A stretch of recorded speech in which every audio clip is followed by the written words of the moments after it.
Hello everyone, in this video I'll be showing you the most overpowered Harlowe build in Borderlands 4. Harlowe's got the best skill in the game and a ton of ways to deal damage to multiple enemies at a time.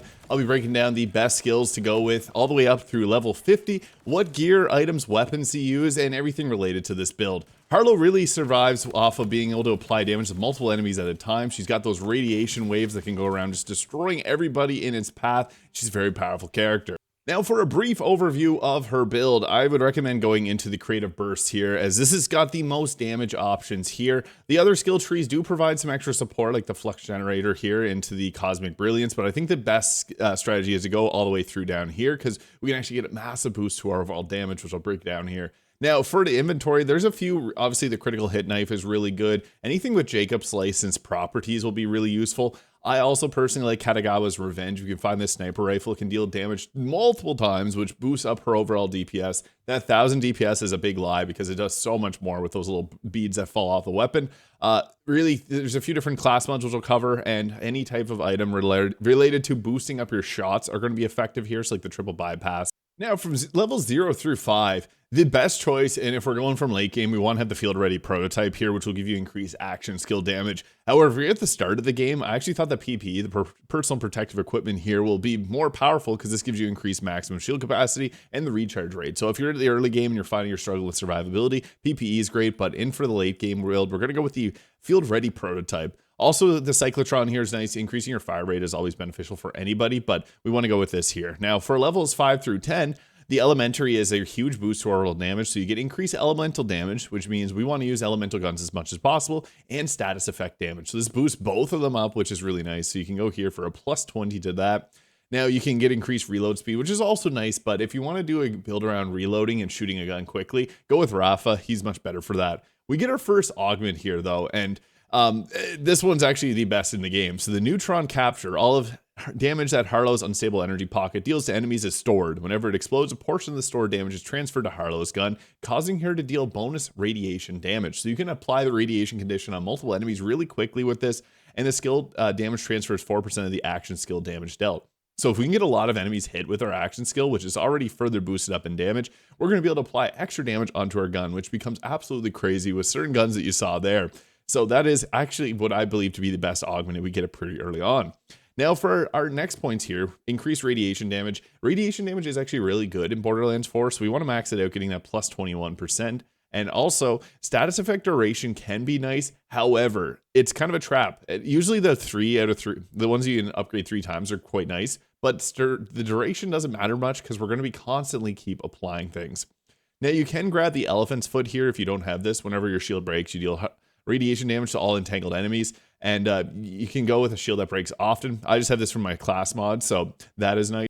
But to fill out the rest of the tree, we can go back and take the increased fire rate, which is a straight translation of more damage, or increasing our shield capacity if you find you need that extra survivability. We just need 2 more points here to be able to unlock our next augments, which are nice, but I found the neutron capture just being the most powerful of all of these. Although the special purpose magnets is nice because it pulls enemies in and deals additional damage, this one just gives us a much better benefit. Now, once we get down to here, we have increased radiation damage and a radiation chance. This obviously goes well with our increased radiation damage and our increased elemental damage, so we want that, and the irradiation chance boost is huge. If you can get a class mod that boosts it up even further, that's amazing, because a plus 30 damage and plus 60% irradiation chance is massive. This is also nice critical hit chance with guns against irradiated enemies, but we have other ways to boost that, so we don't need to spend points on that. Next, we got a couple other really good options. So we got the fissile launcher. So whenever you damage an irradiated enemy, you can shoot a radiation dart at another enemy. There's other skill trees like Amon, which can shoot ice around multiple enemies. So this one's radiation. We also got this here, which will boost your radiation bonus damage to entangled targets. We entangle targets with our action skill. So this one's actually pretty good. You can go with either of the ones here. So I got plus 2 from the class mod. This will increase the radiation dart damage that bounces around. It has a 2-second cooldown. So you can do this every 2 seconds. You can take 1 point in here and then put the rest of the points into this if you prefer. And then we could even go into some of the other skill trees, like increasing our class damage there. But you can also just easy enough go with these points here. So increase critical hit chance, or I prefer just taking this one up a little bit further there. So then this unlocks our capstone with the demon core. So our unstable energy pocket travels and shoots radiation darts at enemies, and whenever we entangle an enemy while our action skill is active, automatically irradiate that enemy. So everyone that gets entangled is going to get irradiated. The radiation darts from this cause 4,000 damage, which is huge because our action skill does 8,000 on detonation and pass by damage is 3,000. So this becomes very high damage really quickly, and this is radiation darts, so it's further boosted up by all these other abilities. Now we get some other abilities here with the dirty bomb. So whenever we irradiate an enemy, we create a radiation explosion on that enemy. That's obviously good because we're going to irradiate enemies often with all of the boosts that we have here. Now this one is nice too, the kill skill wasted. So killing an irradiated enemy or killing an enemy with radiation damage leaves behind a radiation hazard, which does damage over time. I found this to be nice. Some people don't like it, but I think it's worth grabbing because we're going to be irradiating enemies often with all these different abilities because we got this, which boosts up irradiation damage and all this here. Now, one thing we can do with this build is actually we can continue on into this skill tree. However, from testing, I think that going into this green skill tree brings a bit more damage. But if you're wanting to continue here, you could go with the increased shield capacity. If you want to stick in the red tree, we can go with the mechanical brilliance here. So whenever you damage an enemy with a skill, you can get increased skill damage, and this will build up, obviously, quite a bit of extra damage there. And this is also nice too, because we can go with a rounding up. For every enemy her action skill damages, Harlowe gains increased grunt damage when her action skill ends. So you can actually get a huge boost to your overall damage. So you can get 50% extra damage from this, which is no small amount, and that's obviously boosted up with some of these other abilities here too. And then you can go down, you can take the QED, which gives you a melee override, attaching energy pockets to her fist, slamming in the ground in front of her, 40-second cooldown. This is not a bad ability. It actually does quite a bit of damage. But this skill tree here does bring you some more extra abilities. Even the Eureka is nice if you find yourself going down and fight for your life. You throw a huge grenade out, does a lot of damage. But I personally prefer to go into the green skill tree here, as there's a few really good abilities. Like, obviously getting more shield capacity is great, increased melee damage, those are all meh. But this one's good because whenever Harlowe entangles an enemy, she and her allies deal increased critical hit damage. You're going to be entangling enemies often, so this is really good. The 25% increased critical hit damage is great, especially when there's some other specializations that further boost it. Now, cryo efficiency is okay. This one is good, though. Whenever Harlowe irradiates an enemy, she gains increased gun damage. Again, we're going to want to irradiate enemies as much as possible, so this can give us a plus 50% gun damage from irradiating targets 5 times. Pretty huge. This one's okay if you're playing with multiple players, increasing the reload speed. This one directly relates to this one, though. So any of them that have a line means that you have to get the previous one. So whenever Harlowe deals radiation damage to an enemy, she gains increased action skill damage. This can stack. So with 3 stacks, you get 9%, and you can do 5 stacks. So this can actually boost up your action skill really highly. And we want to have our action skill deal a lot of damage. So this is a perfect way to do it. Now, you can also, freeze is not really that great on this build. If you want to use freeze, do an aim-on build. Whenever Harlowe shoots an entangled enemy, she and all allies restore a portion of her action skill cooldown. This is really good. I would only take 2 points in here to give yourself that 1% every time you shoot an enemy, because this actually allows us to go into some of these other skill trees here. I have this one from the class mod, which will increase damage to all sorts of entangled enemies. Enemies inside our flux generator also take increased damage, so this can boost up your damage a lot as well. Now, personally, I like to continue down into the skill tree because there's actually some really useful ones. So the gamma ray burst can boost up your damage. You do drain your shots after you re-trigger your action skills. When you explode, you can do bonus radiation damage equal to your shield that drains, which is actually a pretty crazy boost to overall damage. And then you can go ahead and take Jaunt, which I think is a really fun skill. So you can press V to swap places with your flux generator, and it's going to be done if it's on the ground. It's kind of a cool ability, but you do have to go into the flux generator skill to be able to utilize that.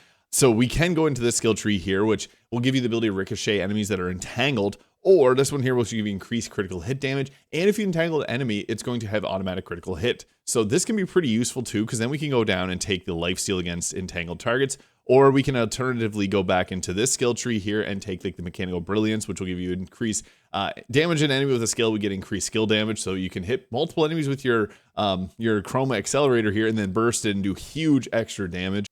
And then you can continue down to take the rounding up. So 2 different choices here. You can go with the lifesteal on entangled, or we're going to continue on to the mechanical brilliance here and then take a couple points into the rounding up, which will give you additional gun damage for every enemy damaged by our action skill. So our action skill is kind of the core principle of this build. So this is something we want to be utilizing often, which we can do with this item here, the standard triple bypass, because we can get 3 charges of this. And with a specialization down here, you're able to give yourself 25% of your action skill cooldown whenever you use a rep kit. So it's 75% of it recharged. Basically, by the time that you use your action skill, pop a few of your rep kits, you'll then be able to do it again. It's really useful to apply both of these together. Now, I also like to get anything that's going to give yourself increased ricochets. So this one here for Jacob's guns. You always want to look for those with the Jacob's critical hits will ricochet in nearby enemies.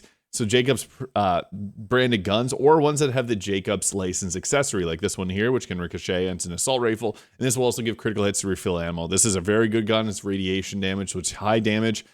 These work together very well. You also want to try and get the Deadeye here if all possible, because this will give every critical hit a 15% critical hit damage per stack. So yeah, you boost up your critical hits damage quite a bit by utilizing that there. We can also go with, I like the fireworks shields here. These are great because they do a bunch of little missiles that'll damage enemies. This one here is the Deadeye here, which will give you the ability to get that, but this reduces all your shield and just gives you health regeneration, which can be okay on certain playstyles. I like this class mod here, though, the reactor. So whenever Harlowe entangles an enemy, she gains a reactor stack. For every stack, she gains plus 2% movement speed. And when you get 10 stacks, you also gain plus 20% gun damage, fire rate, reload speed, action effector damage for 12 seconds, and loses all stacks once this ends. It increases our reload speed even further and gives us those abilities. So we want to try and entangle as many enemies as possible, because it's going to give us even further boost in alongside some of the other skill tree abilities. So these all combine together. The critical hit knife, I don't need to explain that one, does every shot against the target will be an automatic critical hit for 5 seconds, which is huge. Now, one of the best guns would be the Hot Slugger here. This is one of the best in the game. It gives you upwards of plus 90% damage every time you get a kill. 90% damage boost, huge. And this can be applied onto other weapons as well, because it lasts for 10 seconds, and it'll also ricochet. One of the best guns. I also like the superconducting plasma coil here, because this has radiation damage, which is one that we like to use, and also it has shock damage, and the shock damage on this is huge. So you can swap this to shock if they're shields, and then go back to the radiation to blow people up. We also want to use Katagawa's Revenge here. This has massive boost to our damage, because you can shoot you can either do fire, which will do little fire flowers that pop out, or shock, which will have the little flowers that shock the enemy. It's much higher damage per second than it shows there. And again, I like the Lucian's Flank there's multiple different versions of Lucian's Flank. You can get one with cold damage, you can get one with corrosive. So swap it out for the one that you need for the current moment. I really like this one because it's got the radiation damage. It's going to replenish our ammo to our gun's magazine, and it'll also chain to multiple enemies.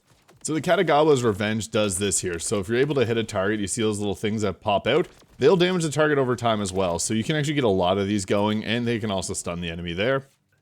This is great because the damage from it is not super high, but you can get a lot of these going off, and then they're just going to chain to multiple enemies after the fact. So that can be pretty good for damage. If you can get headshots reliably on an enemy, the Lucian's Flank here is great, because those headshots are going to replenish 2 bullets. So you can pretty much fire this gun indefinitely, and it can also be double-barreled shots, so it shoots a lot quicker.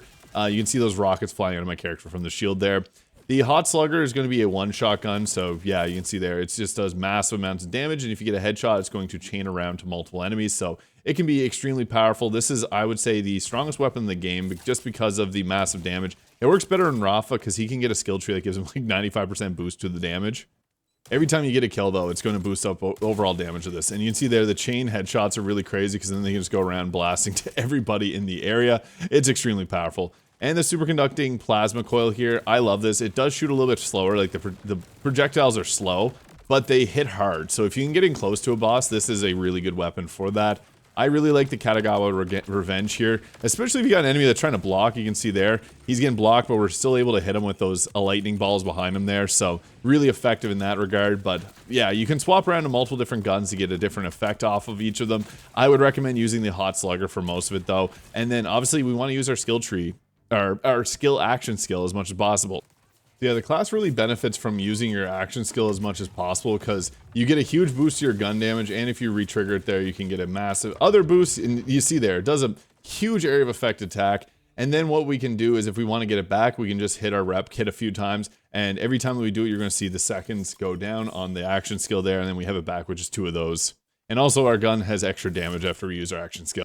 So yeah, if you're able to hit multiple targets with your action skill, you can do massive amounts of damage with your gun. You can trigger it at any time to just blow them up like that. And then you get bonus damage added onto your gun there. So that can be pretty devastating. As you can see, we're one-shotting enemies with that bonus of corrosive damage, or radiation damage there. Yeah, it can one-shot, especially once you get this up and running. And then the thing is, you can just have to pop this a couple times, and then you can do your action skill once again. So this becomes pretty crazy. It does a lot of damage, and you want to get comfortable at shooting it the right way, and then blowing it up, especially if you can get it near a bunch of enemies all at once. And with the Hot Slugger then getting this huge boost to its damage, you can just take out pretty much everybody. And if you need to, you can throw the knife at them to be able to ricochet all the bullets that you shoot at the enemy back at them. So this build shreds. I especially like the Lucian's flank whenever you're using the critical hit knife, because it can just blast things to pieces. So that is the most overpowered Harlowe leveling build in Borderlands 4. If you have any questions, feel free to leave in the comments. I'm always quick to respond to them. Hit the subscribe button below if you haven't already, and I hope you have a great day. We'll catch y'all in the next one.